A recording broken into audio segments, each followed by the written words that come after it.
दुख में सुमिरन सब करे, सुख में करे ना कोय। जो सुख में सुमिरन करे, दुख काहे को होए।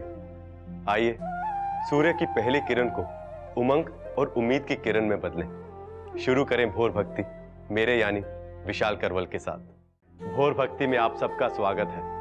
आज जानेंगे आरती का महत्व। भगवान से भक्त की अंतर मन से की गई करुण पुकार है आरती। दीपक जलाकर ईश्वर की मूर्ति के चारों ओर या कभी कभी सर्वव्यापी अदृश्य प्रभु को लक्ष्य करके दीप दिखाकर उससे अपने दुख, करुणा और व्यथा प्रकट करने का सबसे सरल माध्यम है आरती। जब कष्टों से निवृत्ति का और कोई उपाय नहीं रह जाता, तब भक्त के पास आरती का ही एक सहारा रह जाता है। आरती करके आराध्य को प्रसन्न करते हैं भक्त। आरती की महिमा ऐसी है कि यदि वह शुद्ध मन से की जाए तो प्रभु कभी भी कृपा से इंकार नहीं करता। आरती का मूल भाव होता है कि हे प्रभु, मेरा मन आपका हुआ, मेरा दुख आपका हुआ, सो हे देव मेरी आरती स्वीकारो, स्वीकारो मेरी प्रार्थना। आरती में कहना पड़ता है कि हे प्रभु, मेरे कष्टों का अंत कर मुझे जगत के भंवर जाल से उबारो। कृपा निधान, मैं आपकी शरण में हूं। आरती का अंत है प्रभु की शरणागति। बिना आरती के कोई भी यज्ञ, हवन, पूजा, पाठ, उपासना संपूर्ण नहीं होता। इसलिए हर यज्ञ, उपासना, पूजा, हवन, अनुष्ठान की पूर्ति के लिए हम आरती करते हैं। भक्ति में अंक 1 की महिमा सबसे अधिक कही गई है। ओंकार एक है, आत्मा सदैव अकेली रहती है। वह प्रभु के साथ जुड़ भी जाए तब भी एक ही हो जाती है। सत्य यही है कि प्रत्येक जीव अकेला आता है और अकेला जाता है। यही ब्रह्म नियम है, और वो ब्रह्म भी तो सदैव अकेला ही रहता है। कितना अजीब लगता है कि ये धरती अकेली है और चंद्र सूर्य भी, और सबके सब उस एक ही भगवान का स्मरण करते रहते हैं। दिन रात, पल पल एक उस प्रभु का ही अनहद नाद गूंजता रहता है। सच्चा भक्त भी यही करता है। वो एक मात्र उस प्रभु का नाम जपता रहता है। यह क्रिया जाने अनजाने हर भक्त करता है, क्योंकि हर एक आत्मा उसी ब्रह्म का अंश होती है और उसे लौटकर फिर उसी ब्रह्म में मिल जाना होता है। तो जब तक अपने मूल से अलग हो भक्तों, उसका स्मरण तो करते रहो, उसे भजते तो रहो। भक्त और भगवान के बीच अंक क्रम 3 का बहुत महत्व होता है। दैहिक, दैविक और सांसारिक, इन तीनों तापों से भक्त को भगवान ही बचाता है। घोर, परम और मलिन, इन तीनों अंधकारों में भी वही भगवान ही भक्त की रक्षा करता है। भूत, भविष्य, वर्तमान, इन तीनों कालों में एक वह भगवान ही भक्त का परिपालक और विधाता होता है। उस प्रभु के कृपा के कारण ही भक्त गुरु, पितृ और यज्ञ, इन तीनों महान ऋणों से मुक्त हो पाता है।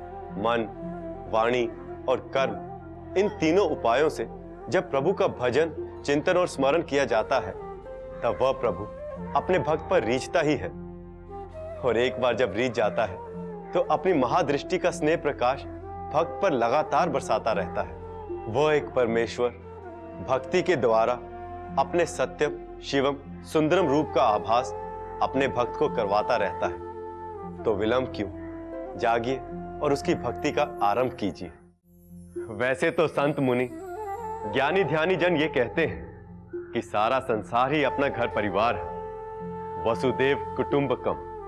भक्त जन इसी को सत्य मानते भी हैं और दिन रात घर की चक्की में जी जान से जुटे रहते हैं। वह करें भी तो क्या?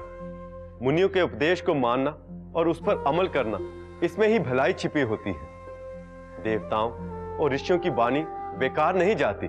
संत वचन अनुसरही सुजाना, नचु संशय सदैव खाना।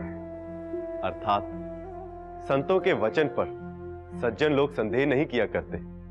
क्या यह संसार ही हमारा घर परिवार है? सत्य तो दोनों लोक है। जब तक जीवन है, संसार ही घर है, किंतु जीवन के बाद का भी एक जीवन होता है जिसे संपराय कहते हैं। संपराय यानी थोड़ी देर की सराय। तो इस पृथ्वी लोक की सराय में रहते हुए कभी कभी पराय जगत की संप्राय का भी चिंतन कर लेना चाहिए। संत कवि इस बात का भी तो निर्देश देते रहते हैं। भक्ति भरे मन में शक्ति।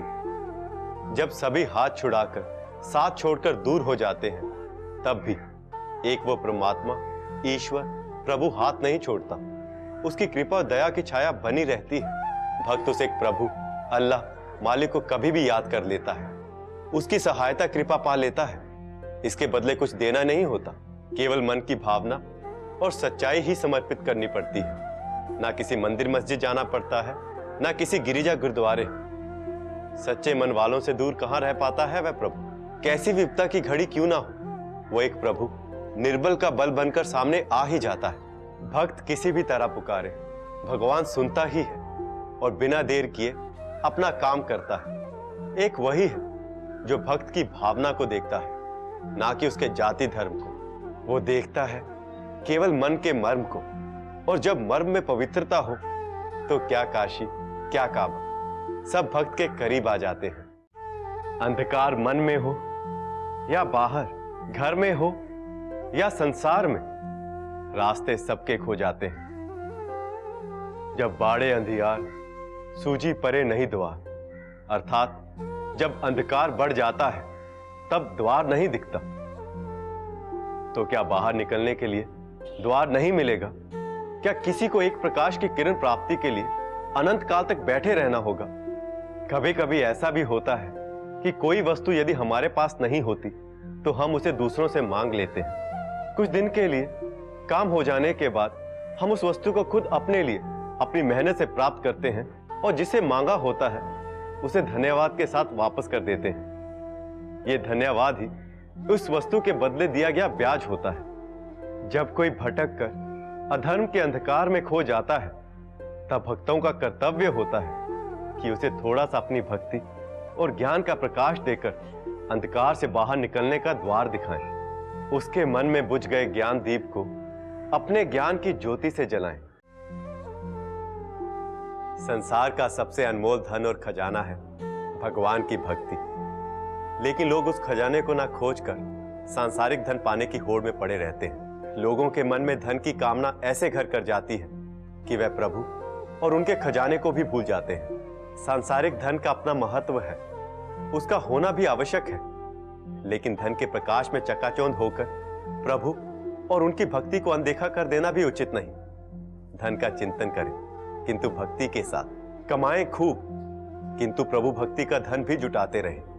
जो व्यक्ति केवल धन के लिए जीवित रहता है, उस धन को केवल अपने लिए ही काम में लाता है, ना दान करता है ना पुण्य करता है, केवल धन संचय करते जाता है, उसके जीवन पर प्रभु को कभी गर्व नहीं होता। ध्यान रहे, भगवान तो अपने उन बंदों से ही प्यार करते हैं जो दूसरों के कल्याण की सोचते हैं। लोगों के मन में धन की कामना ऐसे घर कर जाती है कि वह प्रभु और उनके खजाने को भी भूल जाते हैं। सांसारिक धन का अपना महत्व है, उसका होना भी जीवन में आवश्यक है, लेकिन धन के प्रकाश में चकाचौंध होकर प्रभु और उनकी भक्ति को अनदेखा कर देना उचित नहीं। धन का चिंतन करें किंतु भक्ति के साथ, कमाएं खूब किंतु प्रभु भक्ति का धन भी जुटाते रहें। जो व्यक्ति केवल धन के लिए जीवित रहता है, उस धन को केवल अपने लिए ही काम में लाता है, न दान करता है न पुण्य करता है, केवल धन संचय करते जाता है, उसके जीवन पर प्रभु को कभी गर्व नहीं होता। ध्यान रहे, भगवान तो अपने उन बंदों से ही प्यार करता है जो दूसरों के कल्याण के बारे में सोचते हैं।